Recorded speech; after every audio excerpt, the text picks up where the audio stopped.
P2M Radio, nous sommes dans une odeur que vous n'avez pas, c'est vraiment dommage, parce que nous, on a tout le chocolat qui coule autour. On vous a montré l'éléphant pour vous montrer. Ça y est, on est en Afrique, il manque le soleil. Mais par contre, on a trouvé un producteur pour vous raconter un petit peu l'histoire du chocolat. On a trouvé les fèves. Toute l'ambiance est déjà à la mesure de ce que, éventuellement, vous pourriez venir voir ce dimanche. Vous pourriez éventuellement venir voir lundi. Et on va en parler un petit peu avec Gladys et moi sur l'univers du chocolat. On va vous laisser vous présenter.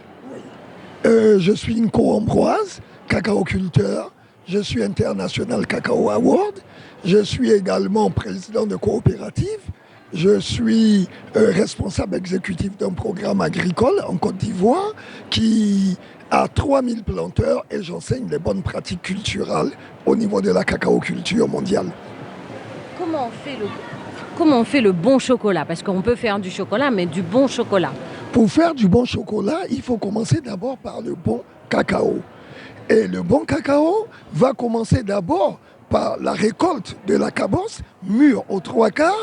Elle va être écabossée, elle va être fermentée en suivant le process de fermentation de 6 jours, fermentation alcoolique, fermentation acétique, fermentation lactique, séchage pendant 10 jours pour une réduction de taux d'humidité de 60% à 8%. À partir de ce moment, vous avez un cacao au top qui permet au chocolatier de laisser libre cours à son inspiration.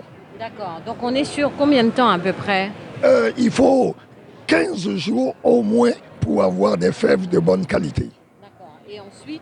Ensuite, il faut laisser le cacao au repos de 45 à 60 jours si vous voulez avoir des fèves au top pour une confiserie, une cacao-culture, une chocolaterie de haut niveau.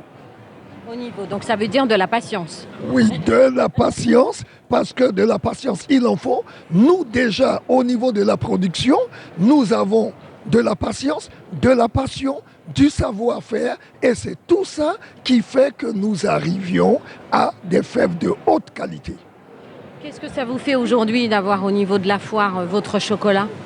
Mais c'est une consécration, une vraie consécration, parce qu'à l'origine, je n'étais pas agriculteur. Je suis venu à l'agriculture par passion et en 10 ans, je suis sur le toit du monde. Donc c'est tout un savoir-faire. Le toit du monde rempli de chocolat. Voilà, le toit du monde rempli de chocolat, puisque j'ai été classé parmi les 20 chocolats au monde, les 20 cacao au monde.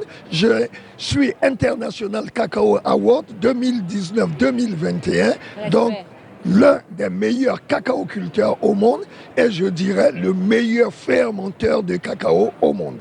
Quel est votre secret? On est obligé de vous demander maintenant. Oui, mon secret, c'est ma passion, mon savoir-faire, parce que j'interviens, je suis en partenariat avec les universités, donc c'est la science liée à la pratique. J'interviens dans plusieurs universités en phytopathologie et en agrophysiologie.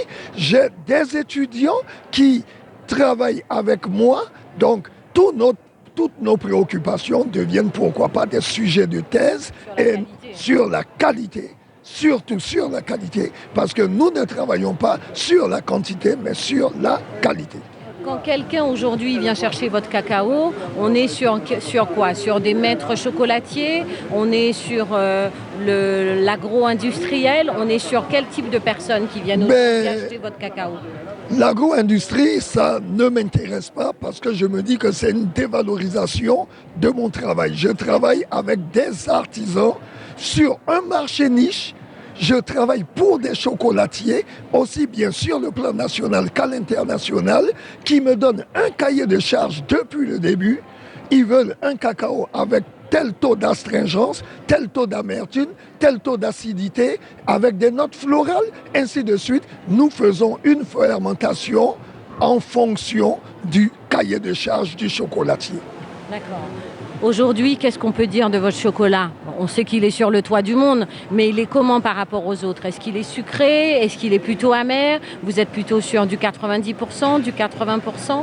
Oui, je pense qu'il y a quelqu'un qui a tellement bien résumé mon chocolat, c'est M. Fabien Courtel, qui fait partie du Cocoa of Excellence, qui a dit En ces mots, c'est une surprise de rencontrer un cacao avec des notes florales en Afrique et surtout en Côte d'Ivoire. C'est exceptionnel. Il n'a jamais vu un cacao d'une telle facture.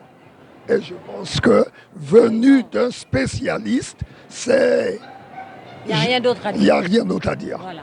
Donc si on veut commander, on fait comment? Et vous vous adressez, par exemple, à Triggever en Suisse. Vous vous adressez à Axel Emmanuel à Abidjan. Vous vous adressez à la chocolaterie PEMS. C'est avec ces artisans chocolatiers que je travaille en priorité. Très bien.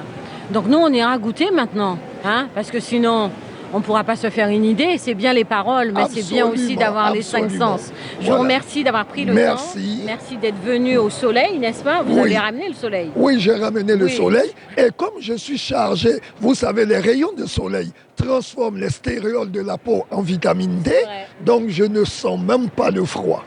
Vous en avez de la chance. Voilà.